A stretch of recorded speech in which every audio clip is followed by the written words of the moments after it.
लोग कहते हैं कि अबला होती है, लोग कहते हैं नारी कमजोर होती है, पर शिव महापुराण ने एक बार भी नहीं कहा कि नारी अबला होती है कि नारी कमजोर होती है।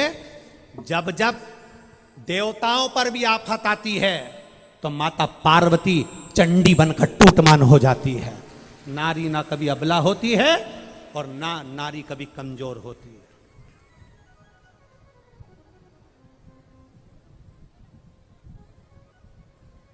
ये दुनिया के लोगों ने एक कह दिया नारी कमजोर है। नारी काहे की कमजोर है? किस बात से कमजोर है नारी? हमने पहले भी कथा में कहा, कोई विधर्मी आपको निगाह उठाकर नहीं देख सकता। अगर आप स्वयं अगर पद्मावती और झांसी की रानी हो तो दुनिया में किसी की सामर्थ्यता नहीं कोई आपको निगाह उठाकर देख लिया। आप में वो बल होना चाहिए, आप में वो सामर्थ्यता होना चाहिए। कैसे? कोई देख ले भला, कोई किसी पर कोई कमेंट्स कर दे भला, कोई किसी को शब्द बोल दे भला, नहीं।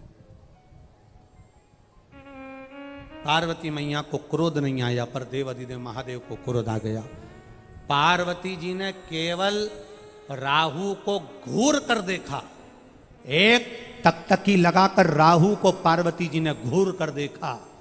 उतनी देर में तो पार्वती जी के देखते से ही राहु की आंख में से आंसू टपकना प्रारंभ हो गए। जरा विचार करना, अगर कोई कुछ कह दे तुमसे और स्त्री मात्र अगर घूर के देख ले तो अच्छे अच्छे के पसीने छूट जाते हैं। वो नारी हुआ करती है,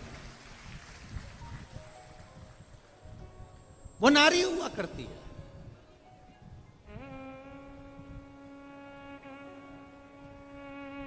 कभी कभी बड़े एक बहुत विचित्र बात है, बहुत थोड़ा ध्यान देना हो। हमारी बात का लोग थोड़ी गलत जगह लेकर चले जाते हैं, परंतु उम्मीद है कि जितने शंकर के श्रोता हैं वो वाणी को समझते हैं, उस बात को बहुत ध्यान करते हैं। एक पहले ऐसा नियम था, बहुत पहले की बात है, बहुत पहले की बात है। पहले ऐसा नियम था, पति मर जाता था तो पत्नी ऐसा हाथ जोड़कर अर्थी के पीछे पीछे चलती थी और पति के साथ बोलो बोलो जम के बोलो सती हो जाती थी। था कि नहीं था ऐसा नियम? पहले ऐसा नियम था।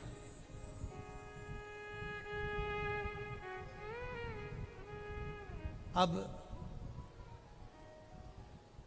एक पति ने अपनी पत्नी से कहा कि पत्नी स्त्री नारी कमजोर होती है, तो नारी ने अपने पति से कहा नारी बराबर दुनिया में कोई बलवान नहीं हो सकता। जब एक नारी अपने बच्चे को जन्म देती है तब उसका दूसरा जन्म होता है, वो मौत के मुंह से भी वापस लौट कर आती है अपनी औलाद को जिलाने के लिए, अपनी औलाद को जीवित रखने के लिए मौत के घाट से वापस लौट कर आती है। जितना बल नारी में होता है उतना बल पुरुष में नहीं। इतने में पति ने कहा पत्नी में इतना बल नहीं जितना पुरुष में होता है। पत्नी ने कहा ठीक है। जब पति प्राण छोड़ता है, मरता है, तो जलती हुई चिता में जिंदा नारी बैठती है, उसमें उतना बल होता है। अब एक बार कोई पति को, अभी तक नारी सती होती थी, किसी को सता होता हुआ बता दो। कोई एक ढूंढ कर लेकर आओ जो सता हो गया, एक नहीं मिलेगा। नारी में बल होता था। पति को अर्थी पर, चिता पर लेकर गोदी में बैठ जाती थी, लाल चूनर ओढ़कर, पूरा श्रृंगार कर कर पूरा गांव देखता था, और नारी की बलता यह होती थी कि वो सती हो जाए। पर अब तुम कह रहे हो कि तुम इतने बलवान हो तो पत्नी मरे तो सता क्यों नहीं हो गए? एक बलवता दिखाओ।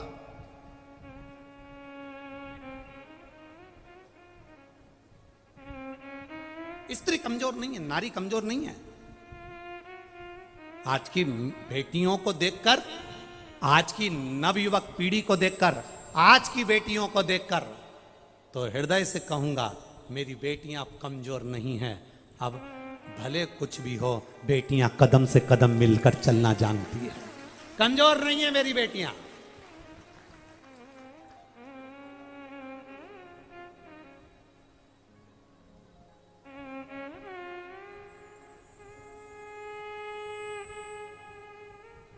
कदम से कदम मिलाकर चलना जानती है। अब पार्वती जी ने केवल राहु को देखा और राहु की आंख में से आंसू बहने लगे। भगवान शंकर को क्रोध आ गया।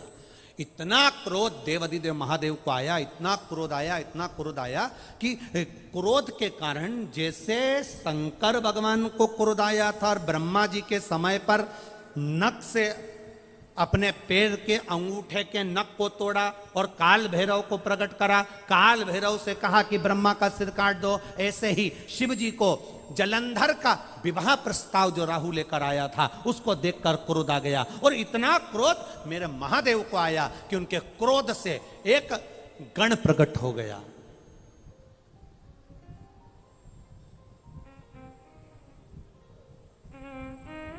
एक गण प्रकट हो गया जिसका नाम था कीर्तिमुख। क्या नाम है? कीर्तिमुख। एक गण प्रकट हुआ। गण ने पूछा मैं कौन?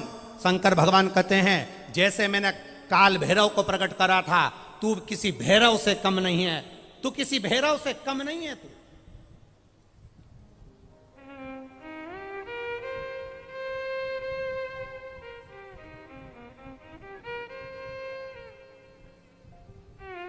तू किसी भैरव से कम नहीं है।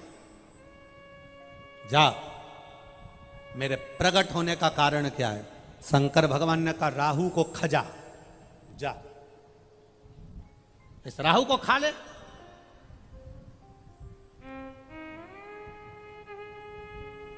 अब राहु तो भागा।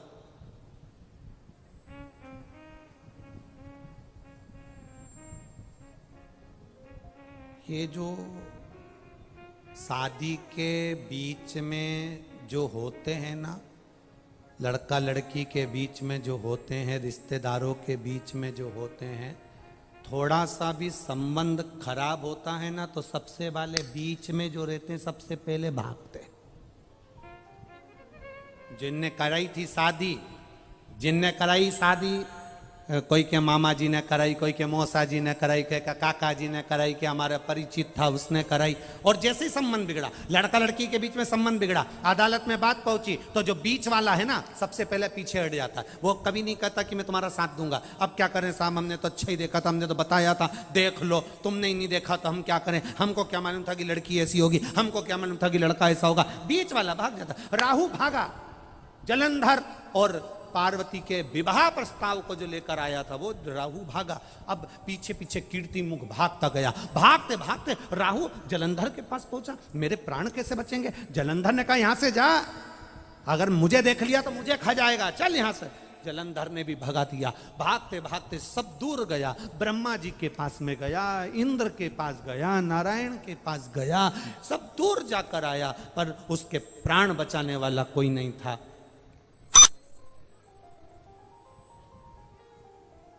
उसके प्राण बचाने वाला कोई नहीं था। भागते भागते भागते भागते आखिरी में उसने देख लिया कि कोई प्राण नहीं बचा रहा। तब शंकर जी के एक शिवालय में जाकर बैठ गया। हाथ में जल का पात्र भरने के लिए पात्र भी नहीं था। हाथ की अंजलि में सरोवर के जल को भरा। हाथ की अंजलि से भी जल नीचे गिरने लगा। अपने तन का वस्त्र लेकर उसको जल में भिगोकर देवाधिदेव महादेव को चढ़ाकर उनको प्रसन्न कर रहा था। तब शिव जी प्रसन्न हो गए, क्योंकि भोला तो भोला है। श्राप दिया था, मारने के लिए आतुर हुए थे। इतने में शंकर जी ने कहा बोल राहु क्या चाहिए? राहु कहता है कीर्तिमुख से बचा लीजिए, वो मुझे खा जाएगा, प्रभु रक्षा करिए। शंकर जी ने राहु को अपने जटा में छुपा लिया, जटा में छुपाया। जब जटा में छुपाया इतनी देर में कीर्ति मुख आया। कीर्ति मुख ने कहा भोलेनाथ राहु तुम्हारी जटा में छुपा है, उसको मुझे खाना है, बाहर निकालो। शंकर भगवान कहते हैं अब उसे मत खा, मुझे प्रकट करा था राहु को खाने के लिए, भूख लग रही है, मैं किसको खाऊं? शंकर भगवान ने कहा तू मेरा गण है, एक काम कर, भूख लग रही है तू अपने आप को खा जा। कीर्ति मुख ने अपने हाथ पांव शरीर खाना चालू कर दिया। खाते खाते कीर्ति मुख पूरे शरीर को खा गया, केवल मुख बचा। तब शंकर भगवान से कहता है मेरे मुख का क्या करूं? शिव जी कहते हैं चिंता मत कर, तू मेरा गण है, मेरे कहने को तूने माना है, मेरे कहने पर तू अपना पूरा शरीर खा गया। तेरा ये मुख काल भैरव का एक स्वरूप कीर्ति मुख के नाम से रहेगा। पूरे मृत्यु लोक में जितने देवालय, जितने शिवालय, जितने मंदिर रहेंगे, उस मंदिर के गेट पर तेरा मुख लगाया जाएगा। कभी भी आपने एक मुख मंदिर के गेट पर देखा होगा? जीवान बाहर निकली है, भयंकर सा मुख है। किसी किसी मंदिर में तुमने देखा होगा दरवाजे पर बिल्कुल बीच में लगा हुआ वो मुख नजर आता है। वो शंकर भगवान ने जिसको प्रकट करा था वो कीर्ति मुख था। शिव जी ने कहा सुन कीर्ति मुख, तू काल भैरव का स्वरूप रहेगा, तू भैरव का स्वरूप रहेगा। मंदिर में, देवालय में, शिवालय में, दरवाजे पर तू बैठा रहेगा, चौखट पर तू बैठा रहेगा। जो शिवालय के अंदर जल चढ़ाने के लिए प्रवेश करेगा, उसके अंदर जितना दुख होगा, जितनी तकलीफ होगी, जितना कष्ट होगा, जितनी बीमारी होगी, जितना रोग होगा, जो शंकर के मंदिर में एक लोटा जल लेकर प्रवेश करेगा, भरे हुए पात्र को जब तू देखेगा, तेरी दृष्टि उस पात्र पर पड़ेगी, और जो अंदर प्रवेश करेगा उसको कितनी भी बड़ी बीमारी हो, उसको तुझे खा जाना है, उस बीमारी को तुझे निगल जाना है। बस कीर्ति मुख का काम इतना है कि जल चढ़ाने वाले के दुख को, जल चढ़ाने वाले की तकलीफ को, जल चढ़ाने वाले की बीमारी को कीर्ति मुख उसको निगल जाता है, कीर्ति मुख उसको खा जाता है, उस बीमारी को समाप्त कर दे। कई लोग कहते गुरुजी ये आप कहते हो शंकर जी के मंदिर जाया करो, एक लोटा जल चढ़ाया करो, एक बेलपत्री का सेवन करा करो, इससे होता क्या है? इससे लोगों की बीमारियां समाप्त हो रही। इतने पत्र आते हैं, इतने लेटर आते हैं, ये जितने पत्र आते हैं हम सब यहीं छोड़ कर जाते हैं। आपके जितने जिसको अगर संशय हो इन पत्रों को पढ़ना, और इनके ऊपर इनका mobile number, address, phone number सब लिखा, इनके घर चले जाओ। जिनको संशय हो वो जरूर जाए इनके घर पर। एक पत्र आया देखिए,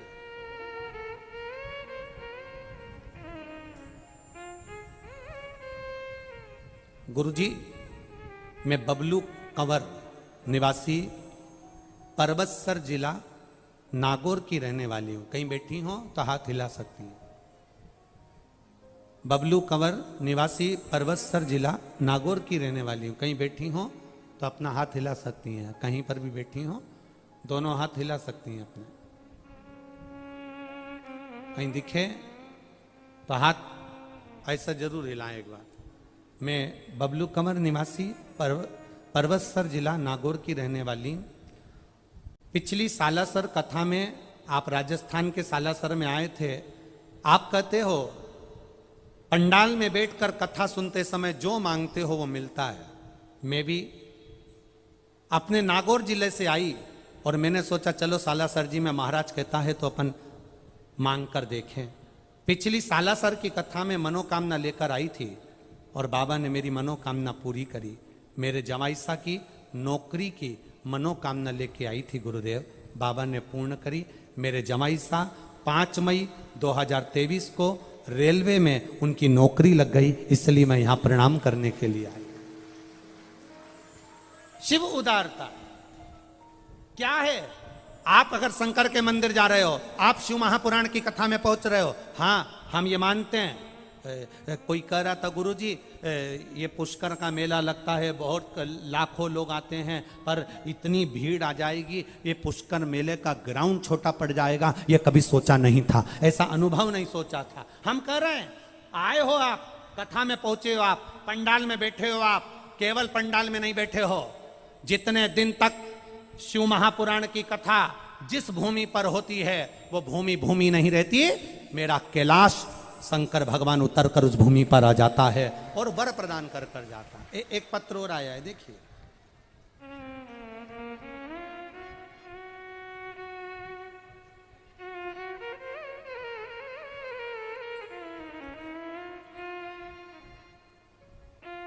सुनील बाथम, मंजू बाथम, नगर अजमेर, पियर भोपाल मध्य प्रदेश का है। कहीं बैठी हो तो हाथ हिला सकती हैं। सुनील बाथम, मंजू बाथम, नगरा अजमेर, कहीं बैठी हो तो हाथ हिला सकती हैं। दिख गई क्या? अच्छा उधर हैं तो हाथ हिला दीजिएगा दीदी, आप जहां पर भी बैठे हो दोनों हाथ हिला दीजिएगा। गुरुदेव, 12 साल से संतान का सुख नहीं था। सब जगह से मना कर दिया गया था कि तुम्हें संतान नहीं होगी।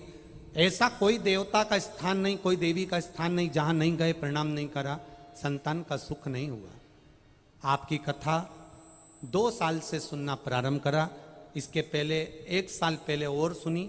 ऐसे 3 से 3.5 वर्ष कथा का स्मरण किया। पहली बार जब कथा सुनी 3 वर्ष पहले, तब बाबा की कृपा से टीवी के सामने बैठकर वर मांगा कि बाबा 12 साल हो गए, संतान का सुख नहीं, कृपा करना। शिव की करुणा का हम क्या वर्णन करें बाबा। गुरुजी, 12 साल के बाद मेरे भोलेनाथ ने सफ़ेद आंकड़े का प्रयोग करा तो मेरे घर में बेटे का जन्म हुआ। मेरे बेटे को मैं यहाँ प्रणाम करने के लिए लेकर आई हूँ। 12 वर्ष के बाद संतान का सुख दिया है, जिसका फोटो में लगा रही हूँ। बच्चा आया है क्या साथ में उनके साथ? अगर बच्चा आया हो तो आस्था चैनल वाले टीवी पर दिखा देना। अब इतनी दूर से बच्चा कैसे आएगा यहाँ, तो टीवी पर दिखा दो उसको। बच्चा आया हो तो उसको गोदी में ले लो माँ। 12 वर्ष के बाद बच्चे का फोटो आप टीवी पर जो फोटो लगाया है उसका भी स्मरण कर सकते। 12 वर्ष के बाद। और महाराज, खाली न जाता कोई दर से तुम्हारे, खाली न जाता कोई दर से तुम्हारे, मैं भी खड़ा हूँ बाण अपने हृदय लगा लो, लगा लो, गिरा जा रहा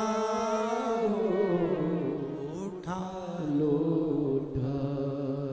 आपकी भक्ति का बल बढ़ा लो, आपके स्मरण का बल बढ़ा लो। जो मंदिर के अंदर जाए, जो 1 लोटा जल चढ़ाने के लिए जाए, जो शिवालय में प्रवेश कर जाए, 1 लोटा जल जो महादेव को समर्पित करने के लिए जाए, शिव कथा कहती है कीर्ति मुख, तो उस चौखट पर भैरव के रूप में विराजमान होना और उसके दुख को तू खा जाना, उसकी तकलीफ को तू निकाल लेना, उसके बीमारी को तू समाप्त कर देना। बस मंदिर की चौखट, लोग कहते हैं मंदिर जाने से क्या फायदा होता है, मंदिर में प्रवेश करने से क्या होता है, मंदिर के अंदर जाने से क्या होता है, शिवालय में जाने से क्या होता है, शंकर के मंदिर में प्रवेश करने से क्या होता है। उसका एक फल है, आप मंदिर के अंदर पांव रखकर देखो तो, आप भीतर प्रवेश कर कर देखो तो। कई लोग कहेंगे हमारे पुष्कर में कथा हो रही है, हमारे पुष्कर में कथा हो रही है। कई पुष्कर के लोग भी ऐसे होंगे जो भीड़ को देखकर यहां तक पहुंच भी नहीं पाएंगे। हमारा उनसे निवेदन है, ये बार बार नहीं होने वाली है। कोई भाग्य जगे होंगे और ब्रह्मा जी को अच्छा लगा होगा तो यहां बुला लिया। कठिन, बहुत कठिन है यहां तक पहुंचना। अजमेर में बैठे हुए लोग सोचेंगे 15 किलोमीटर पर हो रही है, भीड़ बहुत हो रही है, कैसे जाएं, क्या करें। कुछ तो होगा शिव पुराण में जो ये जयपुर से, बीकानेर से, फलोदी से, राजस्थान में ना जाने कहाँ कहाँ से, पंजाब, हरियाणा, ऐसी ना जाने कहाँ कहाँ से यहाँ है। कुछ तो इनकी झोली में बाबा ने भरा होगा, तब तो ये यहाँ पहुँचे हैं। और बाबा लुटाने के लिए आया। और अगर आप उसके दरवाजे तक पहुंचकर नहीं लूट पाए तो तुम्हारी जिंदगी बेकार है महाराज। गए वो लुटाने को आया है।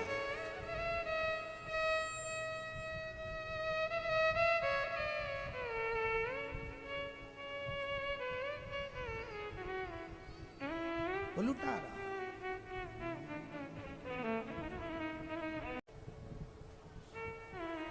अरे लुटा दिया भंडार काशी, कर दिया माला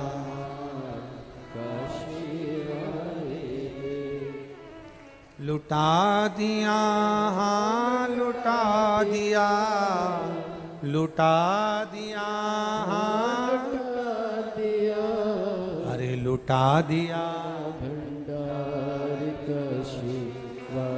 जोरदार ताली बजाएं। 12 वर्ष के बाद बाबा ने जो दिया, अब रोइए मत, अब तो खुश होइए, शिव की कृपा हुई है।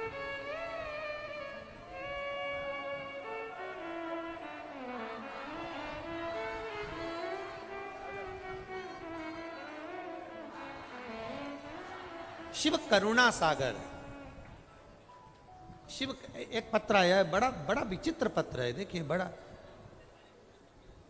गीता पटवा, राजस्थान, भीलवाड़ा, मांडल, सही बोला है? हाँ ठीक है, आप लोग समझ गए ना? हाँ ठीक है। गीता पटवा, राजस्थान, भीलवाड़ा, मांडल, मेरा मोबाइल नंबर ये। कहीं बैठी हैं गीता? गीता पटवा जी कहीं बैठी हैं? अच्छा हाथ हिलाइए। गीता पटवा जी आई हैं? हाँ। मैं भोले बाबा का क्या बखान करूं गुरुदेव, जितना करूं उतना कम है। मेरे बाबा ने मुझे दूसरा जन्म दिया। मेरी जीभ में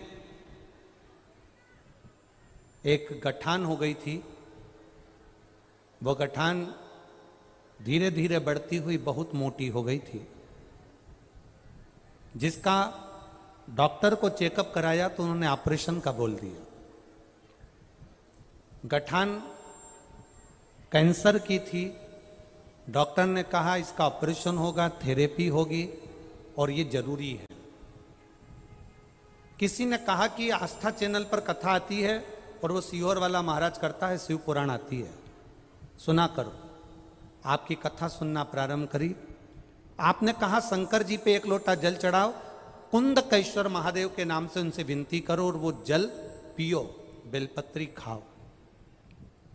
हमने डॉक्टर को दिखाया तो डॉक्टर ने ऑपरेशन का बोल दिया। परिवार वाले बोले माँ ऑपरेशन कराओ। हमने कहा ऑपरेशन नहीं कराकर थोड़े दिन बेलपत्र खाकर देखते हैं, जल पीकर देखते हैं। गुरुदेव बाबा का हम क्या वर्णन करें, कैंसर की गठान थी और जल पिया, बेलपत्र खाई, मुख से हम कुछ खा नहीं सकते थे क्योंकि गठान मोटी थी जीवान पर, तो केवल पीस कर भोजन लेते थे, पीस कर ही सारा कार्य करते थे। बाबा की कृपा, जब बेलपत्री खाई, पानी पिया, बाबा पर चढ़ा हुआ, आज बाबा की कृपा से मेरा पूरा कैंसर समाप्त हो गया। मैं पूरी बोल सकती हूँ और खूब बोल सकती हूँ, मैं सब कुछ खा सकती हूँ और बाबा आपके सामने बैठी हूँ। ठीक हो? दोनों हाथ हिला दो एक बार, हर हर महादेव। डॉक्टर भी आश्चर्य में है कि ये कैंसर समाप्त कैसे हो सकता है। शिव तत्व है औघड़ी। बैठिए बहन, हर हर महादेव। शिव भक्ति है। आप जितना भगवान शंकर का गुणगान करेंगे, आप जितना भगवान शिव से प्रार्थना करेंगे, आप जितना शिव के मंदिर में जाना शुरू करेंगे, हम फिर कहेंगे शंकर भगवान के मंदिर के गेट पर उनके गण मणिभद्र वीरभद्र रहते हैं, पर ऊपर तुम्हारे दुख का हरण करने वाला, तुम्हारे कष्ट का हरण करने वाला, तुम्हारी बीमारी को भी नोच लेने वाला, तुम्हारे तकलीफों को खींच लेने वाला, तुम जब जल का पात्र लेकर अंदर प्रवेश करते हो तब वो तुम्हारे दुख को खींच लेता है, खींचता है। अच्छा, किसी ने एक बार प्रश्न करा कि गुरुजी ये बताओ, आप कहते हो कि भगवान के मंदिर में जब हम प्रवेश करते हैं तो काल भैरव, कीर्ति मुख, भगवान के गण हमारे दुख को खींच लेते हैं, ऐसा कभी होता है क्या? हम उनसे निवेदन करना चाहेंगे, ये बारिश का जो पानी गिरता है, ऊपर पानी जाता कैसे है? बोलो जम के। जो नदी, तालाब, समुद्र, बावड़ी जितना पानी भरा होता है, सूर्य की किरण से वो पानी भाप के माध्यम से ऊपर खींचा जाता है और वही पानी हमको दिया जाता है। जब ऊपर वाला पानी को खींच सकता है तो जब हम शंकर के मंदिर में जाते हैं तो ऊपर वाला दुख भी तो खींच सकता है। बस यही तरीका।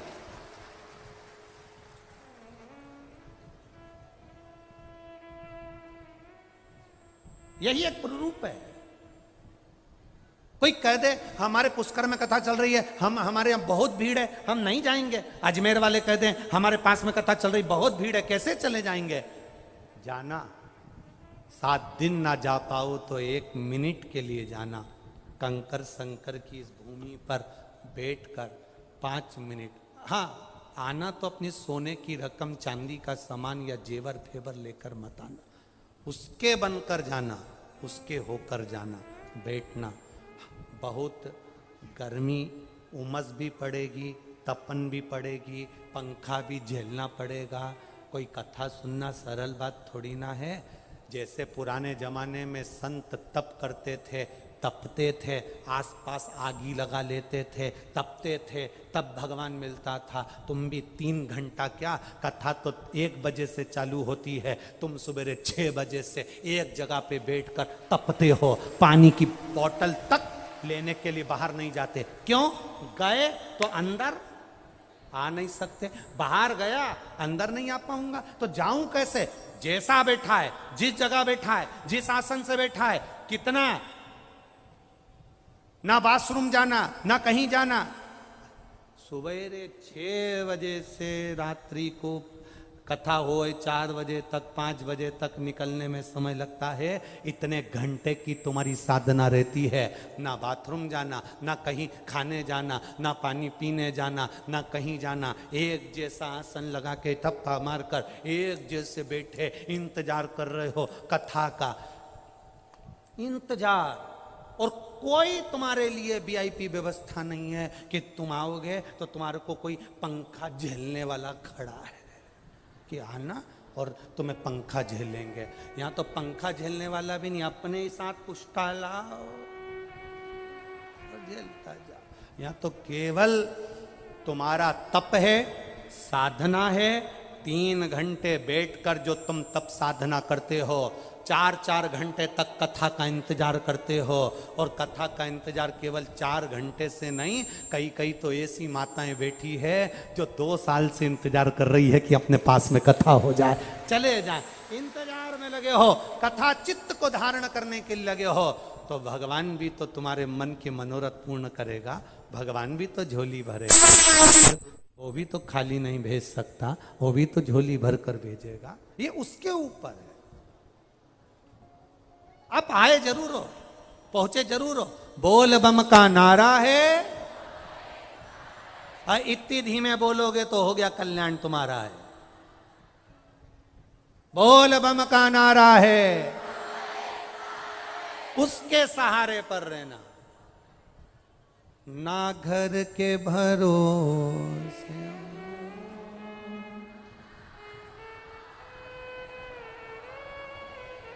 बहुत जोरदार, नजर उतार दूं तुम्हारी, कितनी जोरदार गाया, इतना जोरदार। बस यही तो आवाज चाहिए। हम वही सोच रहे थे राजस्थान वालों की आवाज कहां चली गई, आज आ गई। भोलेनाथ ने कृपा कर दी, पुष्कर राज बाबा ने। हाँ बोल दो, बोल दो। मेरे बाबा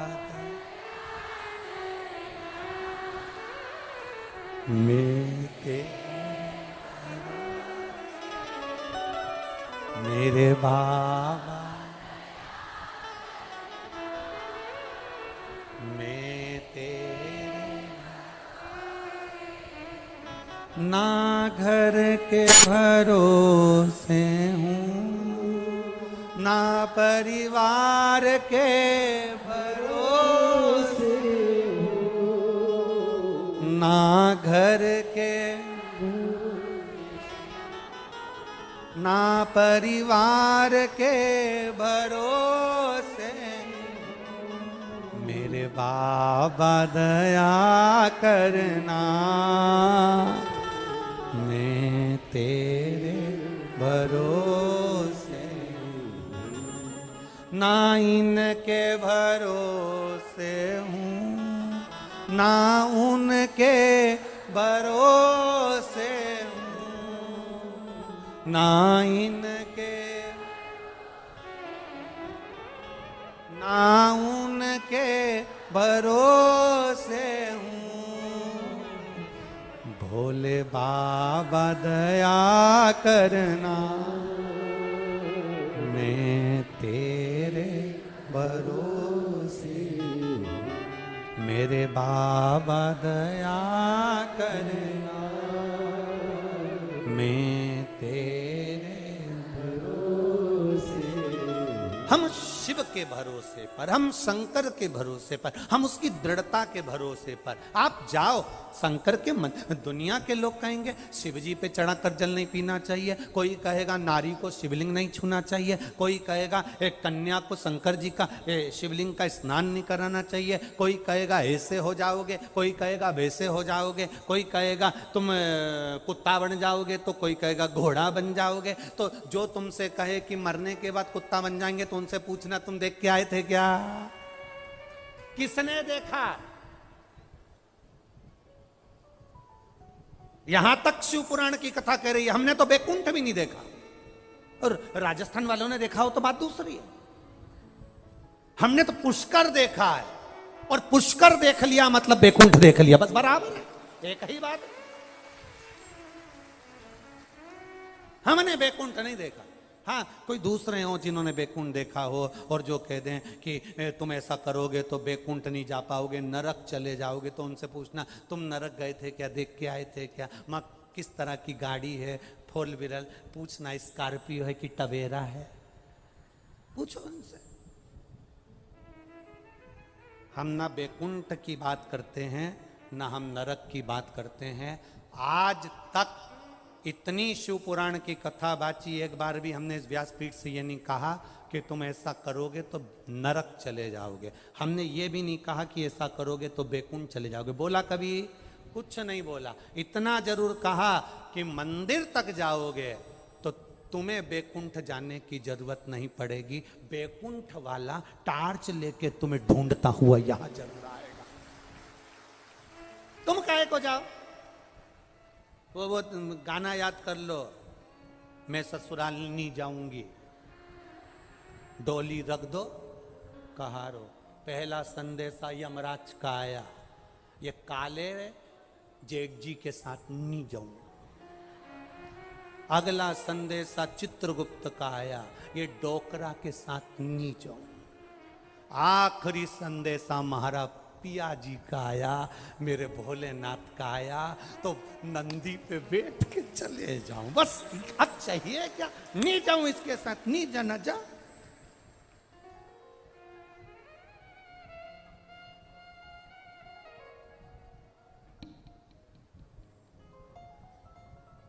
अरे हम तो दिन रात बाबा को मनाने में, बस उसकी आराधना में। अरे मंदिर लगी रोशनी बुझाऊं कैसे, मारा रूसी गया भोलेनाथ मनाऊं कैसे। ओ तांबा का हंडा में, अरे तांबा का हंडा में का तो धरो पानी, अरे नहाए नहीं भोला नीलाऊं कैसे। ओ मारा रूसी गया भोला नाट मनाऊं कैसे।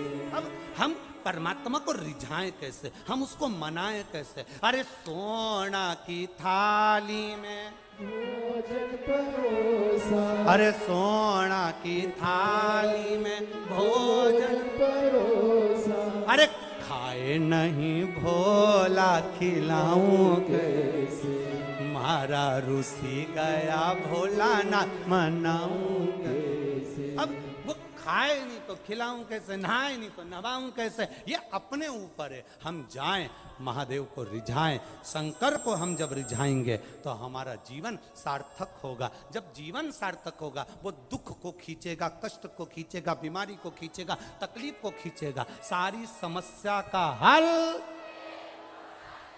हम उसके मंदिर में उसको रिझाने के लिए पहुंचे। हम धन दौलत संपदा सत्ता वैभव, कोई कहता है सियोर वाला महाराज तो टोट के बता देता है, उपाय बता देता है, तो हम तो तुम जो समझो ना, टोटका समझो, उपाय समझो, कुछ भी समझो, पर कैसे भी जाओ, पर शंकर के मंदिर जाओ, अपना दुख मिटाने के लिए जाओ, शिव को पाने के लिए जाओ। तुम जाओ तो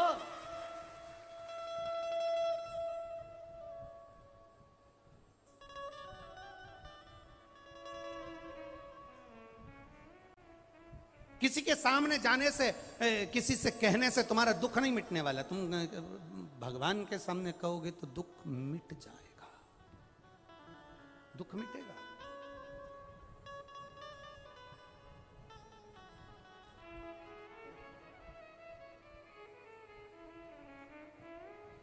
कहने से कटता है। एक बार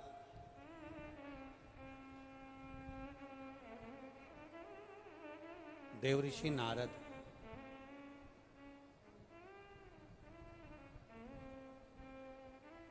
जिनके भीतर अहंकार आ गया, तब साधना करी उन्होंने और अभिमान भीतर समाता गया, समाता। शिव जी काम को नहीं जीत पाए, मैंने काम को जीता, अहंकार आ गया। मना करा था, भोलेनाथ जी ने कहा था कि यह बात आप देवऋषि नारद नारायण को मत कहना। शंकर भगवान ने कहा कि नारायण मेरी निंदा कभी नहीं सुन सकते। शंकर की पूजन करने वाले की, शिव की स्मरण करने वाले की, शंकर की भक्ति में डूबने वाले की, शंकर के भजन में डूबने वाले की कभी निंदा मत करो, क्योंकि तुम उसकी निंदा करते हो तो शंकर का भजन करने वाला तुम्हारी निंदा का जवाब नहीं देता। शंकर भगवान का भजन करने वाले का जवाब स्वयं शंकर ही देता है, स्वयं शंकर। और ये देवऋषि नारद के भीतर अहंकार जाग गया और कहां पहुंचे, सीधे पहुंच गए भगवान नारायण के पास में। नारायण के पास में पहुंचे तो उन्होंने देखा कि देवऋषि नारद के भीतर अहंकार आया और उन्होंने उनका बंदर का मुख बनाया। देवऋषि नारद का अभिमत्ता अभी भी समाप्त नहीं हुआ और सीधे आ गए पुष्कर राज की धरा पर। गर्ग संहिता वर्णन कर रही है, सीधे कुर्म पुराण वर्णन कर रही है, नारद पुराण वर्णन कर रही है। देवऋषि नारद आ गए पुष्कर राज की भूमि पर, जहां पर भगवान ब्रह्मा जी बैठे हुए थे और नारद जी ने उनका गुणगान गाना चालू करा। साथ में उनके माता गायत्री बैठी थी उनके नजदीक में। अब उनके नजदीक में माता गायत्री बैठी हैं, मां सावित्री उनके पास से चली गई हैं। माता गायत्री उनके नजदीक में बैठी थी। अब देवऋषि नारद को भगवान नारायण ने समझाया था कि देखो, अहमता में मत पड़ना, अहंकार में मत पड़ना, अभिमत्ता से दूर रहना। पर नारद जी ने सोचा शंकर भगवान ने मुझे ज्ञान दिया, भगवान विष्णु ने मुझे ज्ञान दिया, सब मुझे कह रहे हैं कि तुम्हें अहंकार हो गया, तुम्हें अहंकार हो गया, परंतु ये मुझे जानते नहीं है मेरी गायन विद्या कितनी प्रबल है, मेरी विद्या का मुझे कितना आनंद है। मैं अगर भजन कर दूं, मैं गाना गा दूं, मैं संगीत की विद्या का आनंद कर दूं तो सब मेरे पीछे हैं। अब पुष्कर राज की भूमि पर आकर देवऋषि नारद ने गायन विद्या करना प्रारंभ करी। जो गायन विद्या देवऋषि नारद ने चालू करा, गाना प्रारंभ करा, जो गाना प्रारंभ करा, नारद जी क्या गा रहे थे? ब्रह्मा जी का यश गुण।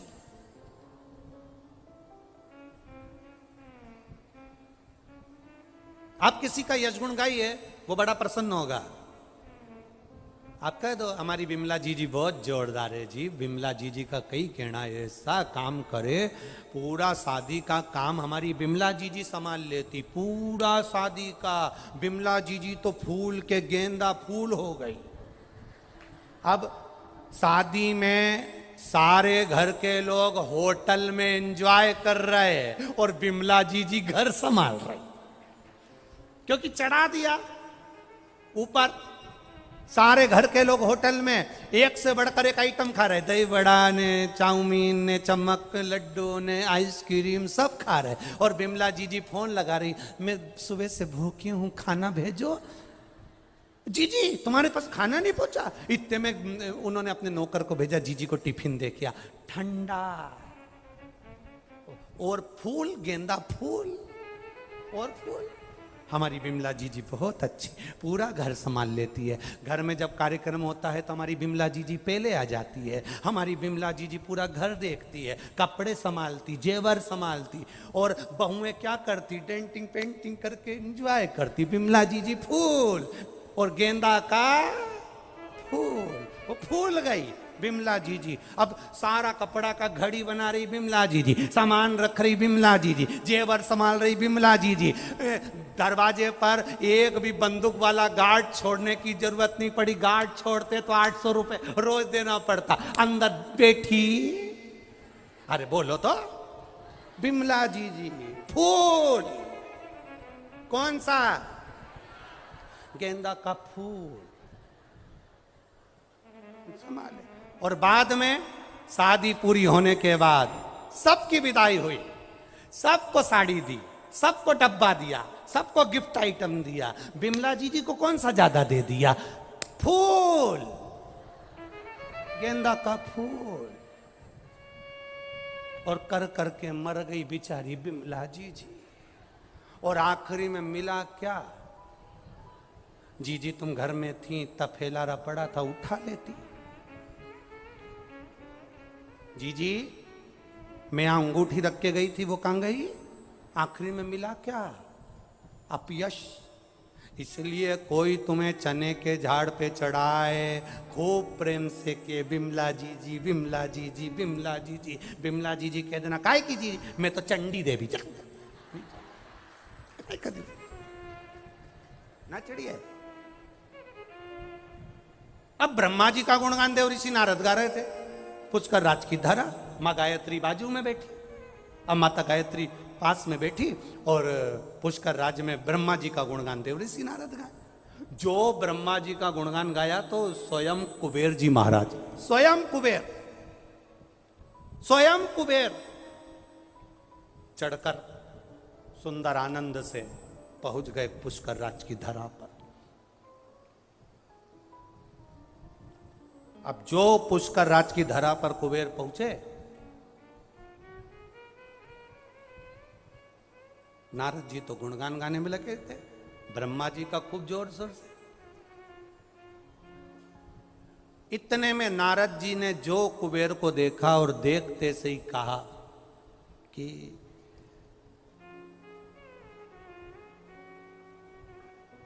ये कुबेर के धन में जो खजाना नहीं, वो खजाना मेरी वाणी में है। इतने में गायत्री मैया के पास में बैठे होने पर उन्होंने भगवान ब्रह्मा जी से कहा, मैं वेद माता हूं। पुष्कर राज की धरा पर गाय के मुख से ब्राह्मणों ने गाय को खड़ा कर कर वेद की ध्वनि कर कर मुझे प्रकट करा है, मैं गायत्री हूं। अगर मेरे नजदीक में अगर कोई बैठा है और उसको भी अभिमान आ जाए तो ये श्रेष्ठता नहीं है। देव ऋषि नारद को अभिमान आया है, ब्रह्मा जी आप कुछ बोलोगे नहीं? आए हुए अतिथि का आदर करना चाहिए, सम्मान करना चाहिए। कुबेर आया तो उसका आदर करना चाहिए, कुबेर आया तो उसका सत्कार करना चाहिए। पर यहां तो नारद जी उसका उपहास उड़ा रहे हैं। अगर कोई आया है, आतिथ्य भाव में आया है, आदर करिए, सम्मान करिए, आप उसका आदर करो। पर कुबेर की हंसी उड़ाई है देव ऋषि नारद ने, अपनी विद्वत्ता का बखान करा है देव ऋषि नारद ने। ब्रह्मा जी ने नारद जी को बुलाया, पुत्र तुम्हारे गायन में कमी है, उत्तर तुम्हारे गायन में कमी है, तुम में संगीत की विद्या का फल नहीं है। जाओ कहीं से सीख कर आओ। इतने में देव ऋषि नारद ने कड़क होकर कह दिया, मैं मुझ में गायन विद्या नहीं, मैं कहां सीखने जाऊं। इतने में गायत्री मैया ने उसी समय पर कह दिया, किसी उल्लू से जाकर सीख लो। गायत्री माता बोली, उल्लू से जाकर सीखो। गायत्री मैया ने गलत नहीं कहा था। गायत्री मैया ने तो मार्ग बताया था कि उल्लू के पास जाकर सीख लो। पर देव ऋषि नारद को बुरा लग गया कि माता गायत्री मुझसे कह रही है कि मैं उल्लू के पास जाकर गायन विद्या सीखूं। इतने में देव ऋषि नारद की आंख से आंसू बहने लगा कि मेरा अपमान माता गायत्री ने कर दिया। ब्रह्मा जी ने कहा, गायत्री ने तुम्हारा अपमान नहीं करा, वो वेद माता है, वेद की ध्वनि करने वाली है, संसार का उद्धार करने वाली है, मंद बुद्धि को भी बुद्धि देने वाली है, अज्ञानी को ज्ञान देने वाली है। वो वेद माता साधारण नहीं है। तुझे अहंकार में देखकर कहा कि उल्लू से जाकर सीखो, तो तुम्हें क्रोध नहीं आना चाहिए, जाओ। गायत्री माता ने कहा ना उल्लू के पास में जाओ, तो गायत्री ने कोई दूसरे उल्लू के पास तुमको नहीं भेजा है। जो उल्लू लक्ष्मी जी के पास रहता है उस उल्लू के पास जाओ। कौन सा उल्लू? जम के बोलो जरा। जो लक्ष्मी जी के पास है। ब्रह्मा जी से नारद जी ने पूछा, सारे उल्लुओं में वो उल्लू श्रेष्ठ क्यों है? मैं क्यों उस उल्लू के पास वेद विद्या सीखने के लिए, गायन विद्या सीखने के लिए जाऊंगा? आखिर उस उल्लू में क्या है? ब्रह्मा जी तो बाद में बोले, माता गायत्री ने कह दिया, सुनो देव ऋषि नारद, जिस लक्ष्मी जी के पास में उल्लू है उसका नाम गणबंधु उल्लू है। क्या नाम है उसका?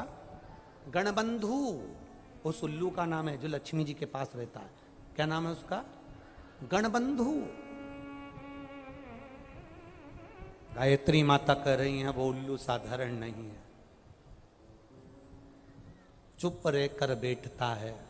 दुनिया के लोग उसको उल्लू समझते हैं, पर वो उल्लू साधारण नहीं। कई लोग संसार सागर में नारद जी ऐसे हैं जिनको खूब व्यक्ति जब पढ़ लिख जाता है, विद्वान बन जाता है, अहंकार में फूल जाता है, तो अपने घर में कोई कोई व्यक्ति ऐसा रहता है सीधा, जिसको लोग केवल उल्लू ही समझते हैं, पर वो उल्लू नहीं रहता, उसके अंदर धैर्य, ज्ञान और विद्वत्ता रहती है, साधारण नहीं हो सकता।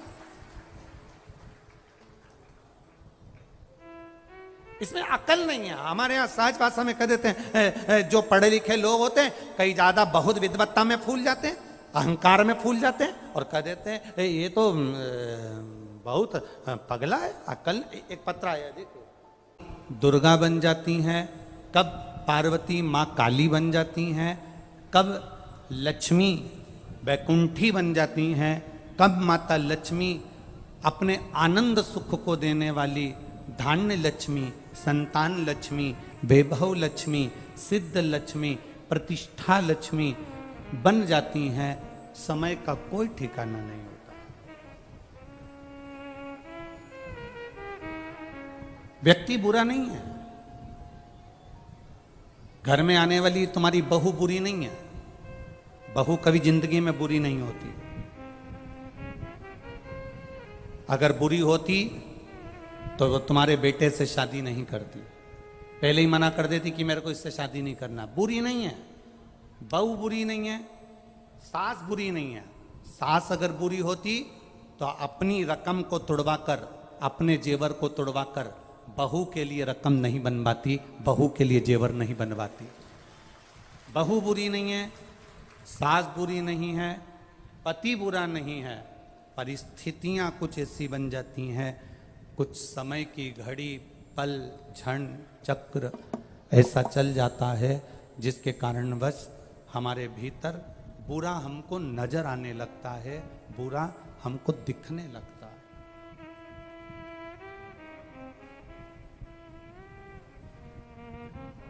और जब हमको बुरा दिखने लगता है, जब हमको बुरा नजर आने लगता है, जब हमको बुरा सम्मुख में नजर आने लगता है, तो फिर हमारे यहाँ पर हमें अच्छा उसका बिल्कुल नजर ही नहीं आता। कुछ समय की गणना है।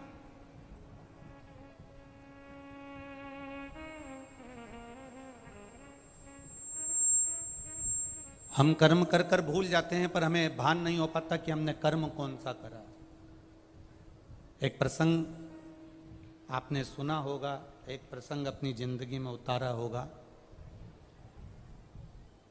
भगवान कृष्ण कारागार में माता देवकी और वसुदेव को छुड़ाने के लिए गए, तब भगवान कृष्ण की जो उम्र थी वो 14 वर्ष की थी। कितने वर्ष के हैं? जम के बोलो जरा। 14 वर्ष।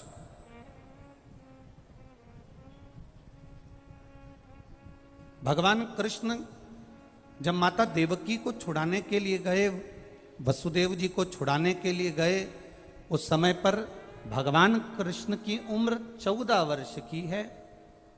तो माता देवकी के जब कारागार से भगवान मुक्त कर रहे थे, तो देवकी ने भगवान कृष्ण से पूछ लिया कि तू तो भगवान है,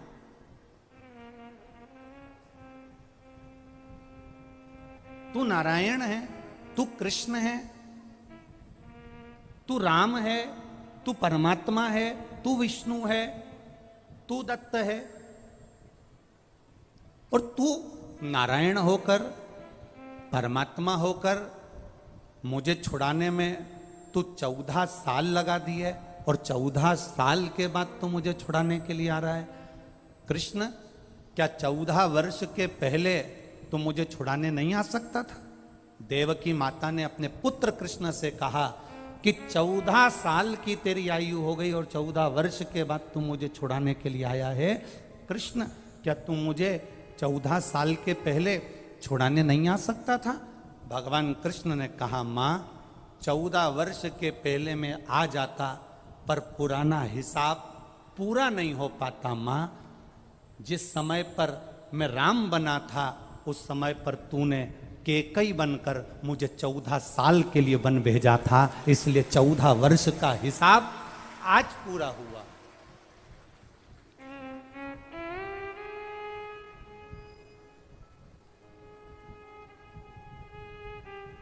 चौदह वर्ष का हिसाब आज पूरा हुआ है। तूने मुझे 14 वर्ष के लिए वन करा था, वन भेजा था। 14 वर्ष मुझे वन में रहना पड़ा, तो 14 साल तुमको कैद में रहना पड़ा। ये हिसाब है मनुष्य जीवन का। देवकी ने कहा, अगर मैं केकई थी तो यशोदा कौन है? भगवान कृष्ण कहते हैं, वो यशोदा राम अवतार में जो मेरी माँ कौशल्या थी, जो 14 साल मेरा इंतजार करी थी, वो यशोदा मेरी माँ कौशल्या। तूने मुझे 14 वर्ष के लिए वन भेजा, तो 14 साल तुम्हें कैद में रहना पड़ा।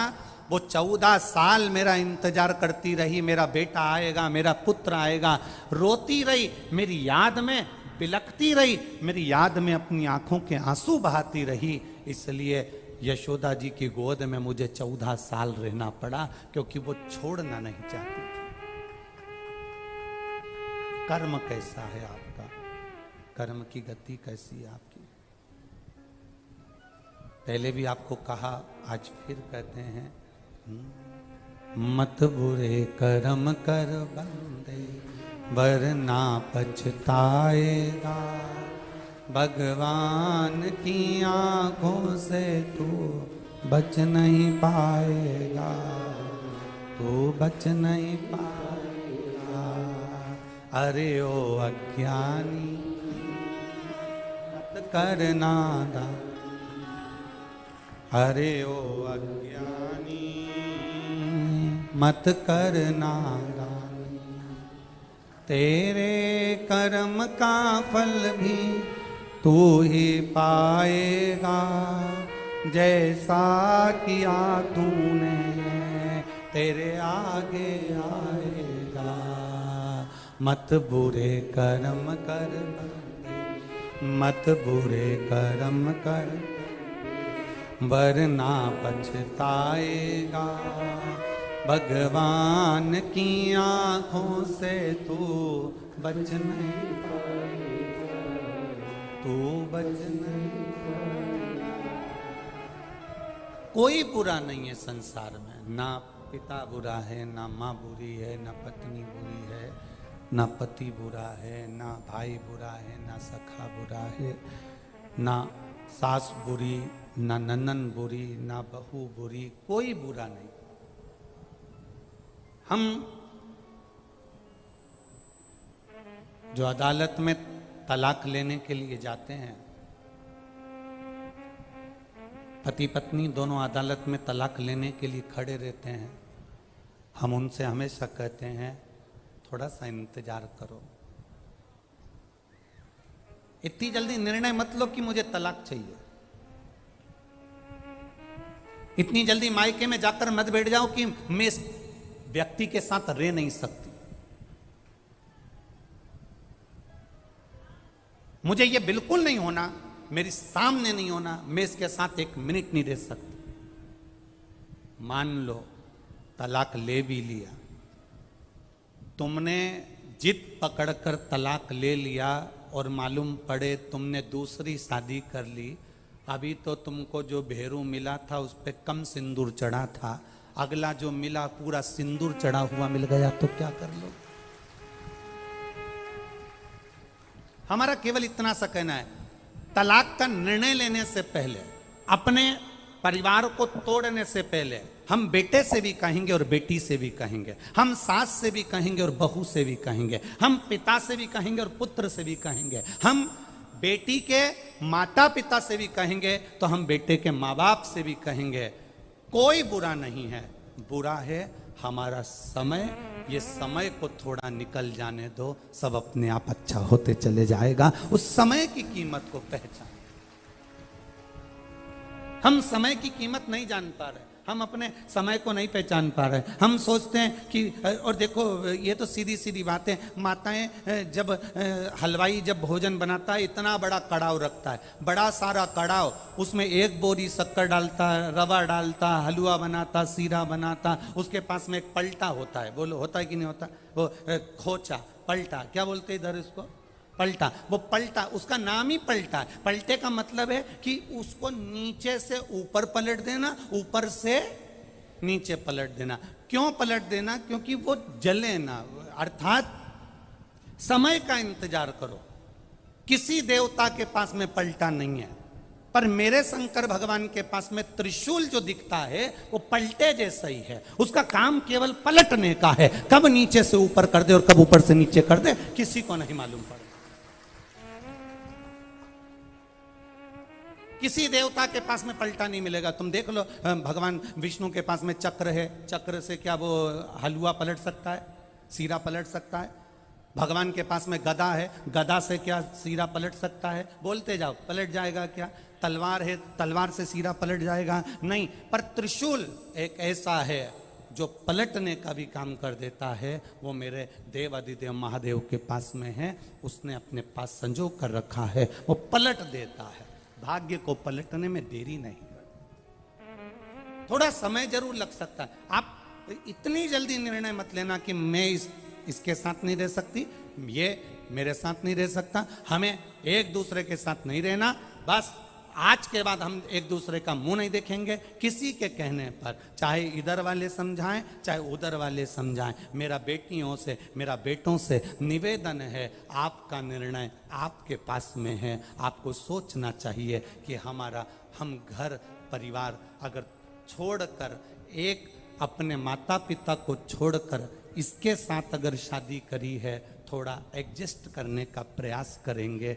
जब नहीं होगा तब सोचा जाएगा। जब भी कोई निर्णय लेने का समय आए तब अपने मन को शांत रखकर, शिव का नाम लेकर, ओघड़दानी को याद कर कर, उसका भजन कर कर तब निर्णय लो कि मैं करूं ना करूं। और एक बात बहुत अच्छे से याद रखना, जब आप कोई निर्णय तक नहीं पहुंच पाओ आपको भड़काने वाले ज्यादा मिलेंगे, रहने दे। अगर वो ऐसा करता है तो क्यों जा रही है तू उसके पास में, मत जा। नहीं बेटी थोड़ा एडजस्ट कर। बेटी का मां कब तक एडजस्ट करूं? हर बार गाली दे देते हैं, अपशब्द कह देते, ताना दे देते हैं, हाथ उठा दे। सुन, शांति रख। एक बार फिर अच्छा बनकर उनको अच्छा बनाने का प्रयास कर। बेटा कह दे पत्नी ऐसी है, ऐसा बोल दिया, कोई बात नहीं, थोड़ा शांति रख। हाँ, अगर अपन निर्णय नहीं ले पा रहे तो फिर किसी अपने माता पिता के सामने बैठकर फिर विचार करना कि मैं निर्णय क्या लूं। माता पिता भी सही निर्णय नहीं ले पाए तो किसी सदगुरु के पास जाना। साधारण गुरु के पास मत जाना, नहीं तो वो कह देंगे कि तुम्हारी किस्मत में तो ये पति लिखा ही नहीं था, ये शादी जबरदस्ती हो गई, पत्रिका तो मिली ही नहीं थी, रिश्ता तो होना ही नहीं था। अब हो गया, उसको क्या करें? ये तो मालूम है कि ये रिश्ता नहीं होना था, गुण नहीं मिला, ये नहीं मिला, वो नहीं मिला, अब हो गया, उसका करे तो करे क्या? ये सब बात पुरानी हो गई। किसी सदगुरु के पास जाना, वो गुरु जिसने कभी किसी के संबंध को विच्छेदित नहीं हुआ, उस गुरु के पास जाना और गुरु के पास जाकर फिर बैठकर कहना। होता है कभी कभी अपना मोबाइल का फंक्शन अपने ही हाथ से गड़बड़ हो जाता है, अपने से नहीं सुधरता। सुधरता है क्या कभी कभी? तुम्हारी उम्र 75 वर्ष की हो गई, तुमने भले कितना भी कमाया हो, कितने भी लोग तुम्हारा कहना मानते हो, पर कभी कभी तुम्हारा मोबाइल 75 साल के तुम हो गए, फिर भी तुम्हारा मोबाइल तुम सुधार नहीं पाते। तो क्या कहते हो? 15 साल का पोता, उसको आवाज लगाओगे, ए भानु इधर आ। हाँ दादाजी, अरे हमारा मोबाइल में ना जाने क्या हो गया, देख तो जरा। और भानु ने 15 साल का छोरा ने हाथ में मोबाइल लिया, कर पुरा के दादाजी के दिया, दादाजी चालू हो गया। दादाजी ने कहा मैं 75 साल का, मुझे मोबाइल सही करना नहीं आए और ये 15 साल का सही कर जाए। कभी कभी अपना मोबाइल अपने से ठीक नहीं होता। तुम ये मत सोचना कि तुम बहुत उम्र वाले हो गए, हमने कोई धूप में बाल सफेद नहीं करे, हमने कोई ऐसा नहीं करा। इतनी अकड़ में मत रहना कि कभी कभी 75 साल वाले का भी मोबाइल 15 साल का छोरा सही कर जाता है। वो स्मरण रखना अपने पास। कभी कभी घर के छोटे भी अच्छा निर्णय दे जाते हैं, कभी कभी घर के बच्चे भी अच्छा निर्णय दे जाते हैं।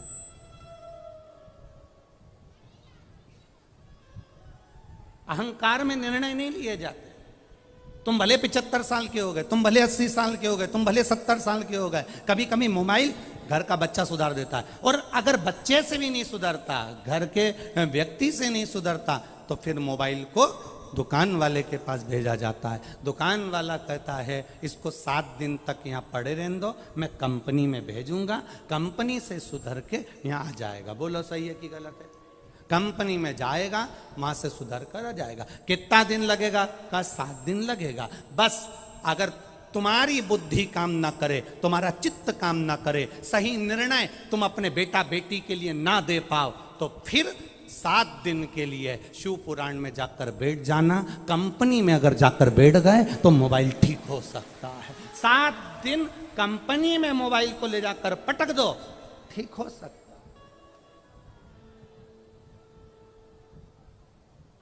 शिव पुराण मोबाइल सही करने की दुकान और पुष्कर राज कंपनी। अब 2 ही चीज एक ही जगह मिल गई तो तुम तो सुधर आए हो, फिर तो क्या सोच रहा हो? अब उसमें तुम्हारे को सोचने की जरूरत है क्या? यहाँ देखो बहुत अच्छा एक हम कहना चाहेंगे, जिन 1999 में हमने जब पहली कथा गीताबाई पारासर ने जब करवाई थी, तो वो गीताबाई पारासर इसी पुष्कर की रहने वाली और इन्हीं ब्राह्मण परिवारों में से थी जो हमारे सीहोर रह रही। और यहाँ कई ब्राह्मण पुरोहित परिवार ऐसे होंगे जिनकी वो रिश्तेदार भी लगती होगी। किनकी रिश्तेदार? खड़े होना जरा आप लोग। ये इन लोगों के रिश्ते में भी है। और कल हमारे वो पुरोहित जी हमको जो दर्शन कराने गए उनके भी रिश्ते में है। ये एक सहज वाली बात है। तो हमारे को तो हम ये कहेंगे कि हम यहाँ कथा करने के लिए अगर आए हैं तो हमको तो ऐसा लगता है कि हमारे परिवार में ब्रह्मा जी ने नहीं, यहाँ ब्राह्मणों ने कहीं ब्रह्मा जी से कहा होगा तो यहाँ शंकर जी की कथा यहाँ हो रही। ये शिव तत्व है, ये शंकर की उदाहरण। पुष्करणी ब्राह्मण गीताबाई पारासर पुष्कर की रहने वाली थी, जिन्होंने पहली कथा का स्मरण करा।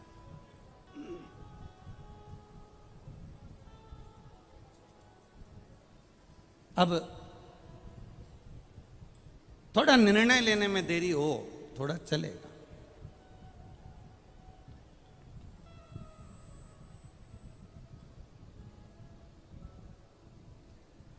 कल एक पत्र आया था, उस पत्र में किसी बहन ने लिखा था कि ब्राह्मण, संत, गुरु, साधु, सन्यासी, इनको तो माया से मतलब नहीं होना चाहिए, पैसे से मतलब नहीं होना चाहिए, फिर ये धन क्यों लेते हैं, पैसा क्यों लेते हैं।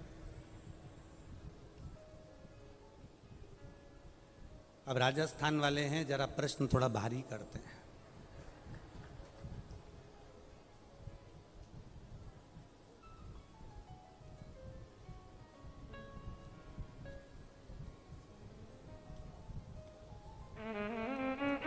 डट के तो घी खाते हैं। कौन? अरे बोलो बोलो जम के। राजस्थान के लोग डट के घी केवल खाते नहीं है, राजस्थान मारवाड़ का एक एक व्यक्ति जितना खाता नहीं है घी, उससे दुगना मेहमानों को खिला देता है। ये वो राजस्थान, ये कोई साधारण है क्या राजस्थान? अब तो किसी ने पूछा, गुरुजी ब्राह्मण, संत, साधु, गुरु, पंडित, जितने साधु, सन्यासी, तपस्वी, इनको तो माया से मतलब नहीं होना चाहिए, धन से मतलब नहीं होना चाहिए, फिर ये पैसा क्यों लेते हैं, फिर ये धन क्यों लेते हैं, ये माया क्यों लेते हैं? तो मेरा निवेदन केवल इतना है कि संत, साधु, गुरु, सन्यासी, ब्राह्मण, ये सब तुमसे पैसा, माया इसलिए लेते हैं कि माया भी रोती है कि हमारी कब काया सुधरेगी। जब साधु संत के हाथ में आती है, साधु संत उसे भंडारे भोजन में लगा देता है, तो माया की भी काया पलट जाती है। इसलिए संत, ब्राह्मण, साधु, गुरुजन, सन्यासी, तपस्वी, साधक, उपासक, ये धन तुमसे लेकर माया की काया पलटने में लगा देते।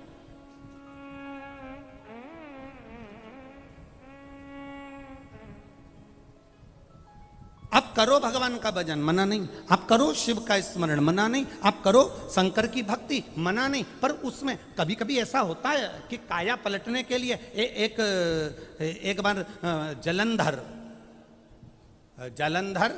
एक बार जिनकी पत्नी वृंदा भगवान नारायण की उपासक, एक बार जलंधर जा रहा था और जलंधर जाते जाते माता पार्वती जी को कैलाश के ऊपर देख लिया जलंधर ने। अब माँ तो माँ बड़ी सुंदर, हमने पहले भी कथा में कहा, जितनी सुंदर बहू नहीं होती उससे दुगनी सुंदर सास होती है। Old is gold. हम पहले भी कथा में कहे हैं, बहू को तैयार होने में 2 घंटे लग जाते हैं, सास को बस तीज का व्रत, सास का भी, बहू का भी, बहू का तीज का व्रत, बहू 2 घंटे में तैयार हो रही, बाल धोएगी, झड़ाएगी, तैयार होगी, चोटी करेगी, खजूर वाली चोटी बांधेगी, चूड़ला, फिर पायल, फिर लहंगा, फिर चोली, फिर चूनर, फिर गजरा गजरा ना जाने ये सब लगाएगी। और सास, बहू कह रही मम्मी तुम कब तैयार होगी? इतने में मम्मी बोल रही बहू तू तैयार हो जा, मैं तो तुरंत हो जा, पूजन का समय मम्मी तुम भी तैयार हो जा। बहू 4 बजे से तैयार होने में पिली, तब जाके 7 बजे भी पूरी तैयार नहीं हो पाई। सास ने कहा हो गई, बस अब भी आई, अब भी तुरंत कमरे में गई, आधा घंटा फिर निकल गया, 7:30 बज गई और सास स्नान करी, अंदर गई, 2 मिनट में चोटी करी, एक साड़ी उसने अपनी पुरानी निकाली और पटला पटली लगा के जो सास पहन के बाहर आई, इतने में तो बहू की जान जल गई। डोकरी के देखे तो सरी कई सुंदर लग रही है, ऐसे सुंदर, गजब। कारण क्या है? क्रीम की चमक 6 महीने रहती है, 4 दिन रहती है, 8 दिन रहती है, 4 साल 5 साल रहती है, पर सास जो भगवान की भक्ति में डूबी रहती है, अच्छे कर्म की चमक जिंदगी भर रहती है। उसको जरूरत नहीं है बहुत साज और श्रृंगार करने की, उसको बिल्कुल जरूरत नहीं है। वो बस अपनी मस्ती में रहती है, गई अंदर। और कभी कभी तो उसको अगर लाली लगाना भी नहीं आती ना, तो उसमें से ऐसे लेके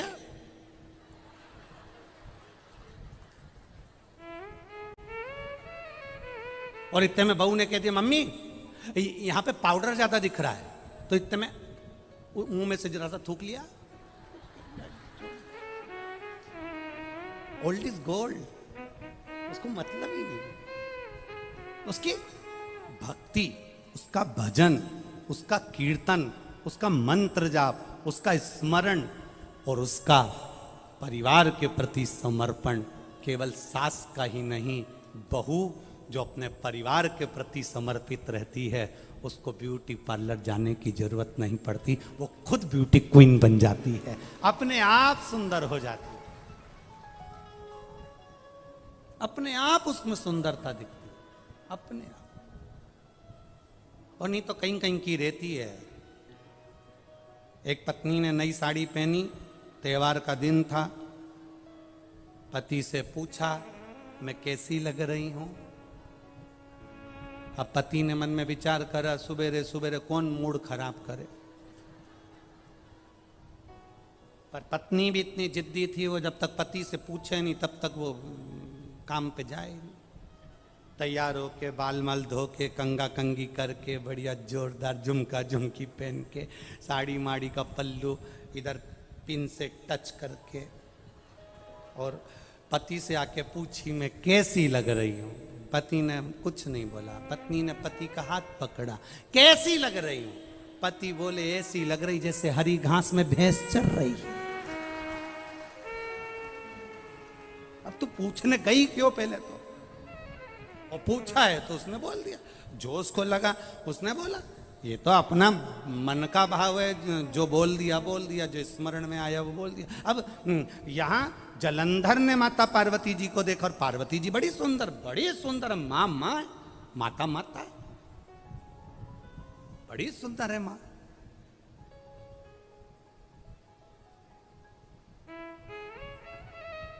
जालंधर ने देखा कि पार्वती जी बड़ी सुंदर हैं। अब जालंधर ने मन में विचार करा कि कुछ भी हो, पार्वती को मैं अपनी पत्नी बनाऊंगा।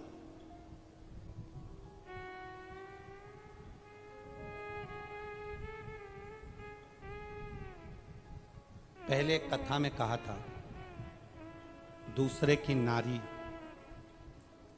दूसरे का धन, दूसरे का मकान, दूसरे का वैभव देखकर कभी अपनी दृष्टि को गलत मत होने दो, कभी मत होने। जलंधर ने गलती कर दी, और जलंधर ने देखा पार्वती जी बड़ी सुंदर है, मैं इनसे विवाह करूंगा, मैं इनसे शादी करूंगा। अब पार्वती जी तक ये खबर लेकर कौन जाए कि पार्वती जलंधर तुमसे शादी करना चाहता है, जलंधर तुमसे विवाह करना चाहता है? इस खबर को लेकर जाएगा कौन? इस सूचना को लेकर पार्वती जी तक पहुंचेगा कौन? चंद्रदेव को बुलाया, चंद्र ने मना कर दिया। इंद्रदेव को बुलाया, इंद्र ने मना कर दिया।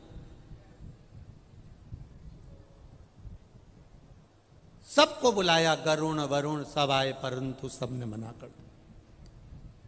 सूचना पहुंची ब्रह्मा जी के पास में। ब्रह्मा जी ने, भगवान ब्रह्मदेव के पास में सूचना पहुंची कि जलंधर पार्वती जी के पास में विवाह का प्रस्ताव भेज रहा है, यह अच्छी बात नहीं है।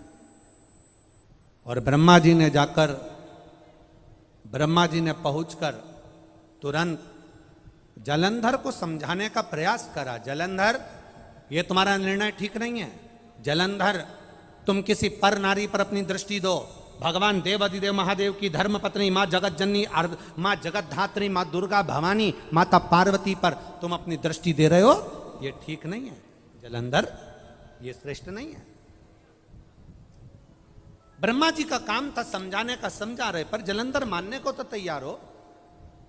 कभी कभी ऐसा हो जाता है, बेटी को समझाया जाए तो नहीं मानती, बेटे को समझाया जाए तो नहीं मानता, सास को समझाया जाए तुम चुप हो जाओ, नहीं मानती, ससुर को समझाया जाए तुम चुप हो जाओ, नहीं मानते, भाई को समझाया जाए तुम चुप हो जाओ, नहीं मानते। फिर वही बात है, समय की घड़ी ऐसी चलती है जिस समय पर क्रोध जब उपजता है कोई मानने को तैयार नहीं होता, और जब पूरा काम बिगड़ जाता है तब सब आंख से आंसू ढालकर फिर रोते हैं, चुप बैठे रहते हैं। जलंधर को समझाया, जलंधर को समझाने का प्रयास करा। जलंधर को समझाने के लिए अग्रण्य आए। ब्रह्मा जी ने जलंधर को समझाने का प्रयास करा, ब्रह्मदेव ने जलंधर को समझाने का प्रयास किया, समझाया, नहीं माने। कोई राजी नहीं हुआ कि पार्वती जी के पास में विवाह का प्रस्ताव कौन लेकर जाएगा। केतु को बुलाया, केतु राजू नहीं हुआ। राहु को बुलाया तो राहु से जलंधर ने कहा, जब पार्वती के साथ अगर मेरा विवाह हो गया तो मेरा जो राज्य है राहु तुझे दे दूंगा। लालच आ गया, लोभ बढ़ गया, लालच बढ़ा।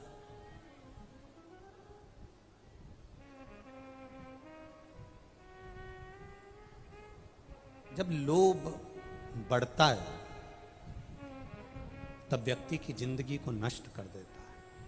बड़ा लोभ व्यक्ति के जीवन को नष्ट करता है। लोभ, दुकान पर बैठे हो, सुबह 8 बजे से लेकर सुबह रात्रि को 9 बजे तक तुम्हारी दुकान खुली रहती है।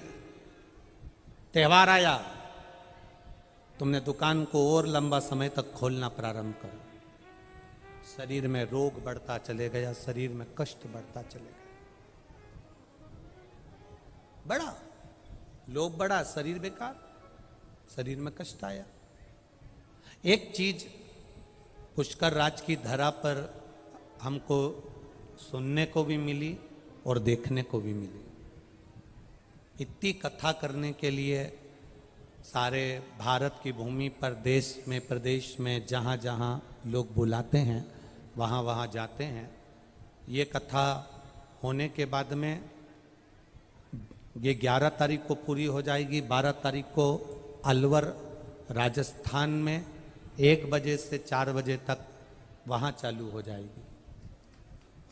अलवर की भूमि पर चालू हो जाएगी। पर एक चीज देखने को मिली पुष्कर राज में, जब परसों के दिन पानी आया, कल रात्रि को फिर पानी आया और खूब पानी गिरा, तो बड़ा सुनकर बड़ा अच्छा लगा। जब भक्तों ने मैसेज करा सीहोर कुबेरेश्वर धाम पर, और कुबेरेश्वर धाम से आशीष जी के पास में मैसेज आया कि गुरु जी को कहना कि पुष्कर राज में जहाँ कथा चल रही है उस कथा के आसपास में जो होटलें हैं, धर्मशालाएं हैं, जैसे ही रात्रि को पानी आया तो पंडाल की व्यवस्था देखते हुए सारे होटल वालों ने अपने अपने दरवाजे खोल दिए और सबको अपने अपनी होटल में प्रवेश दे दिया।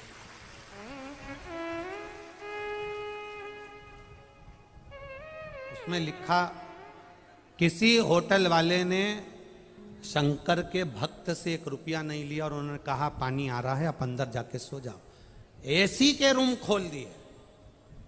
मैं प्रणाम करता हूं पुष्कर राज के ऐसे भक्तों को, दंडवत प्रणाम करता हूं, आपकी भक्ति को नमन करता हूं। साधुता है। कोई होता है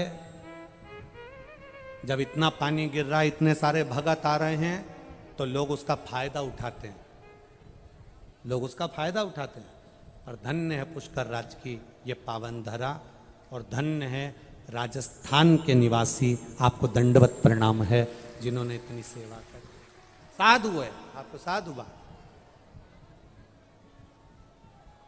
बोल पुष्कर राज भगवान की। साधुता है आपको, बहुत बहुत साधु।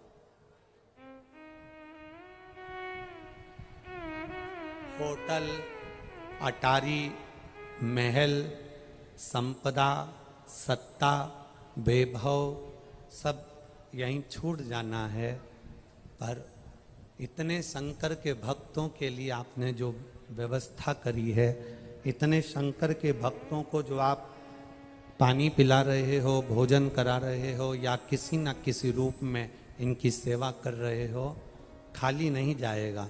तुम्हारी सेवा का फल मेरा महादेव 3 महीने में लौटा कर जाएगा, निश्चित।